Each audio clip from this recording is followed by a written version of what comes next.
రీసెంట్‌గా ఈ వ్యక్తి జగన్మోహన్ రెడ్డి గారి మీద కామెంట్స్ చేశాడు. జగన్మోహన్ రెడ్డి అనేటోడు ఏం చేసిండు? ఆడిటర్ మాట్లాడతారా? 100% మాట్లాడతా. ఆయన స్థాయి ఏంది? Not the chief minister and will never be the chief minister again. He is a third graded criminal, financial terrorist. మనిషి లక్షణాలు లేని కుక్కని మనిషి అని ఎట్లా గౌరవ?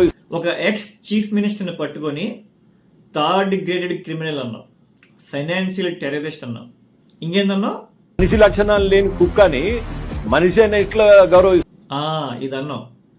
జగన్మోహన్ రెడ్డి గారి స్పీడ్ తట్టుకోలేక 40 సంవత్సరాల అనుభవం ఉన్న సిబిఎన్ గారు, ఒకవైపు పవన్ కళ్యాణ్ గారు, మరొక వైపు బీజేపీ పార్టీ, ఈ 3 పార్టీలు కలిసి జగన్మోహన్ రెడ్డి గారి మీద పోటీ చేసి గెలిచాయే ఒక వ్యక్తి మీద. అయినా నీ స్థాయి ఏంది, జగన్మోహన్ రెడ్డి గారి స్థాయి ఏంది?